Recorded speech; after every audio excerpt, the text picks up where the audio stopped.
मंडुकपुर नाम के गांव में काजल और सुमन नाम की चचेरी बहनें रहती थीं। दोनों एक ही स्कूल में पढ़ती थीं। आज रिपब्लिक डे था। काजल को अपने स्कूल में हो रहे प्रोग्राम में हिस्सा लेना था, इसलिए आज वो मुंह अंधेरे ही सोकर उठ गई। माँ, मेरी सफेद वाली ड्रेस कहाँ गई? वो मैंने बक्से में ही रख दी है। कितनी बार कहा है कि रोजाना पहनने वाले कपड़े ऊपर निकाल कर रखा करो। मुझे बाल धोना है, नहाना है, इतने सारे काम पड़े हैं। कल शैम्पू का पाउच मंगा कर रखा पापा से या नहीं? बाथरूम में रख दिया है। काजल जब बाथरूम में पहुंची तो उसने देखा कि सुमन बाथरूम से नहाकर बाहर निकल रही है। काजल कबूतरिया, मैंने तेरा पूरा शैम्पू इस्तेमाल कर लिया है। अब जब 8 बजे पंडित जी की दुकान खुलेगी तो आराम से नहाकर स्कूल पहुंचना। काजल ने गुस्से में पास पड़ा गोबर उठाया और सुमन के बालों पर फेंक दिया। अब गांव की खुशबू के साथ आराम से खुले बालों में स्कूल जा। तूने मेरे बालों पर गोबर फेंका, अब मैं तेरे मुंह पर गोबर लगाऊंगी। काजल और सुमन एक दूसरे के बाल नोचने लगी।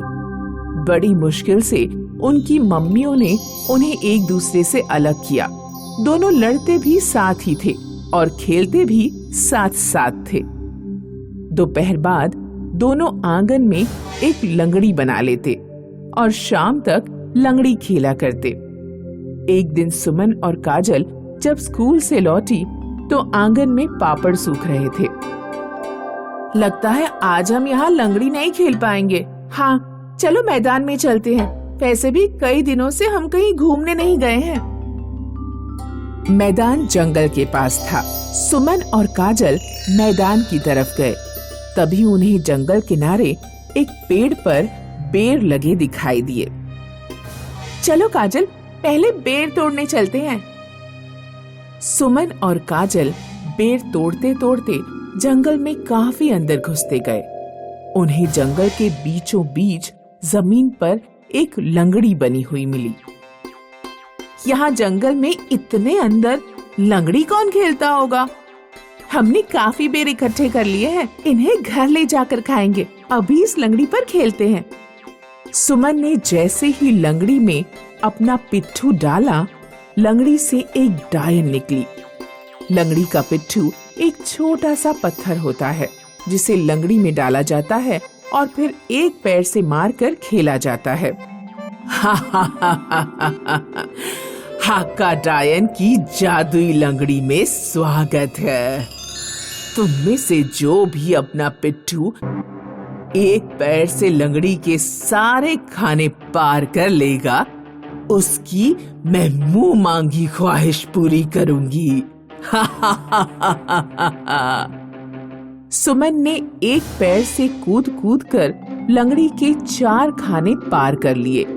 तभी उसका बैलेंस बिगड़ गया और वो खेल हार गई। फिर काजल ने अपना पिट्ठू डाला और लंगड़ी के 8 खाने पार करा लिए। तुम जीत गई। बोलो, क्या मांगती हो? मुझे एक सोने का हार दे दो। डायन ने काजल को एक सोने का हार दे दिया। उस दिन काजल बहुत खुश होकर घर लौटी। उसने सारी बात अपनी माँ को बताई। उधर सुमन बहुत उदास होकर घर पहुंची। सुमन ने जब अपनी माँ को बताया कि काजल को सोने का हार मिला है, तो सुमन की माँ ने सुमन को खूब ताने मारे। वैसे तो खूब मुंह चला लेती है, आज जब कुछ हासिल करने की बारी आई तो तू उससे हार गई। कल फिर से लंगड़ी खेलने जाना और सोने का हार लेकर लौटना। दूसरे दिन भी काजल और सुमन डायन की जादुई लंगड़ी पर खेलने पहुंचे। इस बार भी सुमन का बीच में ही बैलेंस बिगड़ गया और वो अपने पिट्ठू को 8 खाने पार नहीं करा पाई। काजल ने फिर से 8 खाने पार करा लिए। बोलो, क्या मांगती हो? मुझे सोने का कमर बिच्छू चाहिए। काजल एक बार फिर खुशी खुशी घर लौटी। उस रात सुमन की माँ ने सुमन को चालाकी सिखाई। बेटी, तू कल लंगड़ी खेलने जाना तो किसी तरह डायन और काजल का ध्यान बटा देना और अपना पिट्ठू उठाकर सीधे 8वें खाने में रख देना। फिर तुम जीत जाओगी और डायन से सोने का हार, कमर बिच्छू, नथनी, पायल, साड़ियां सब कुछ एक ही बार में मांग लेना। अगले दिन जब सुमन लंगड़ी खेलने पहुंची तो उसने अपनी मां के अनुसार चालाकी करने की कोशिश की।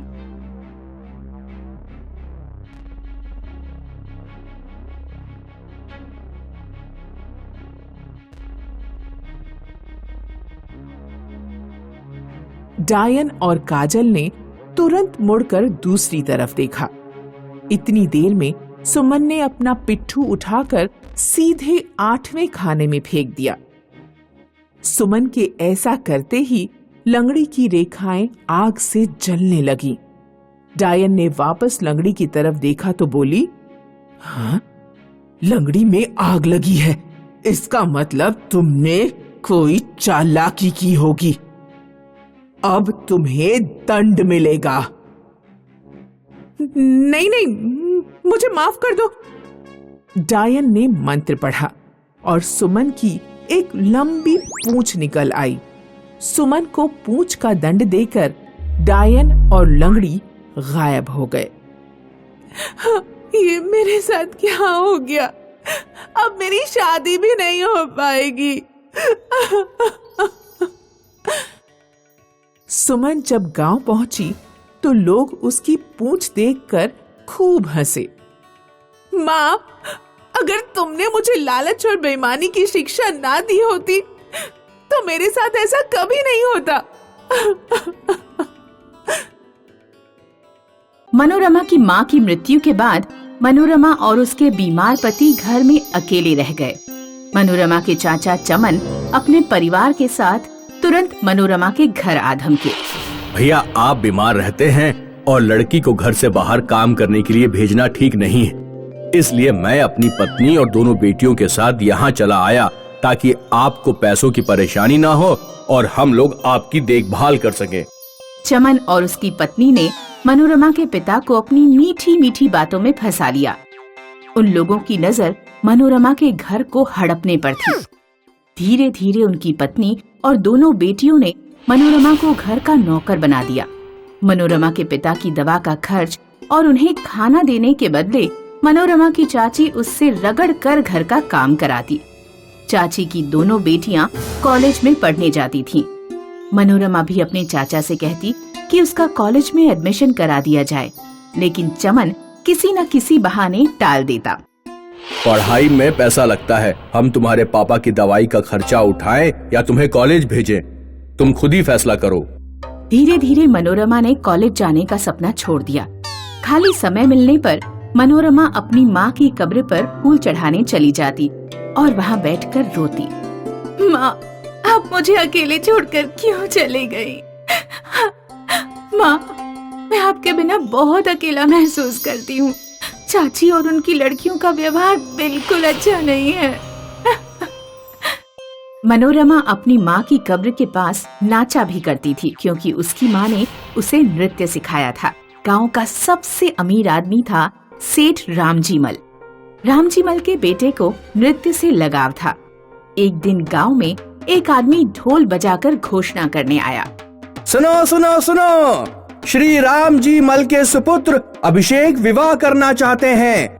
आज से ठीक 3 महीने बाद उनके घर 3 दिन का नृत्य का कार्यक्रम चलेगा। जो भी लड़की अभिषेक के साथ अच्छा नृत्य करेगी, अभिषेक उसी से विवाह करेंगे। मनोरमा की चाची खबर सुनकर बहुत खुश हुई। सुनिए जी, हमारी दोनों बेटियां बहुत सुंदर हैं। अगर ये डांस सीख लें तो इनमें से किसी एक की जरूर रामजीमल के बेटे से शादी हो जाएगी। फिर रामजीमल की सारी धन दौलत हमारी बेटी की मुट्ठी में होगी। मनोरमा की चाची ने अपनी दोनों बेटियों को एक महंगे डांस स्कूल में डांस सीखने भेज दिया। उधर मनोरमा भी मन ही मन अभिषेक के साथ नाचने का सपना देख रही थी। जब भी वो घर में नाचना शुरू करती उसकी चाची उसे कोई न कोई काम बता देती। चाची जानती थी कि मनोरमा की माँ ने उसे नाचना सिखाया है, इसलिए डांस प्रोग्राम से एक दिन पहले चाची ने मनोरमा से कहा, मनोरमा, अगर तुम सेठ रामजीमल के घर नाचने गई तो मैं तुम्हारे पिताजी की दवाई बंद कर दूंगी। 3 दिन के डांस प्रोग्राम की पहली शाम चाची अपनी बेटियों को लेकर प्रोग्राम में चली गई। मनोरमा भी चुपके उनके पीछे गई। रामजीमल की कोठी पर बैठे चौकीदार ने मनोरमा को उसके साधारण कपड़े देखकर रोक दिया। गरीबों की एंट्री नहीं है, ऐसे अरे गहरे सब चले आ रहे हैं, जाओ यहाँ से। मनोरमा अपनी माँ की कब्र पर जाकर रोने लगी। माँ की कब्र पर अचानक एक सुंदर लाल रंग की ड्रेस और एक जोड़ी सैंडल आ गए। मनोरमा उन्हें पहनकर तुरंत प्रोग्राम में पहुंची। मनोरमा का चेहरा नहीं दिख रहा था, उसने चेहरा ढक रखा था। अभिषेक ने मनोरमा के साथ डांस किया, लेकिन रात के 9 बजते ही मनोरमा अभिषेक से बोली, मुझे जाना होगा।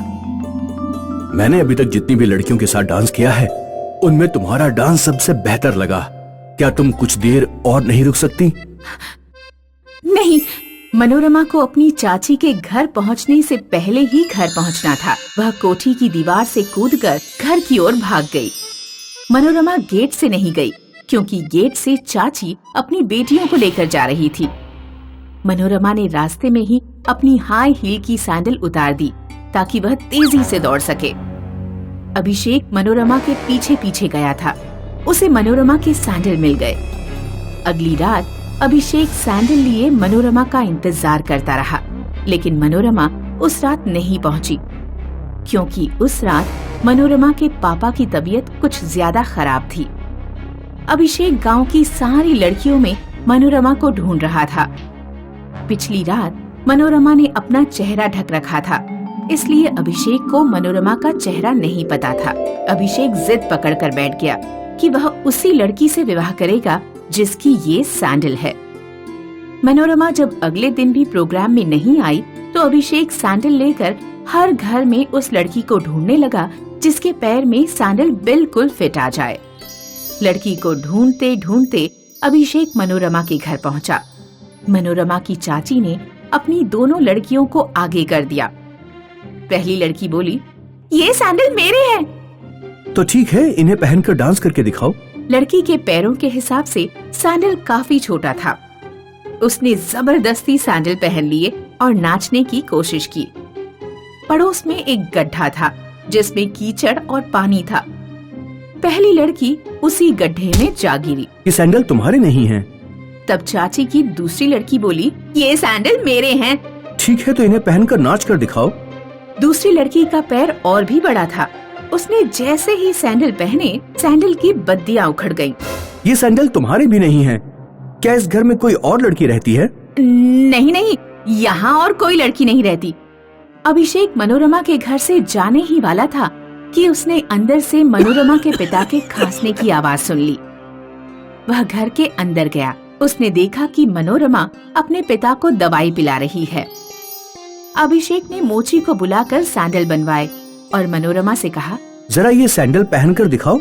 मनोरमा के पैर में सैंडल बिल्कुल फिट आ गए और उसने अच्छा डांस करके दिखाया।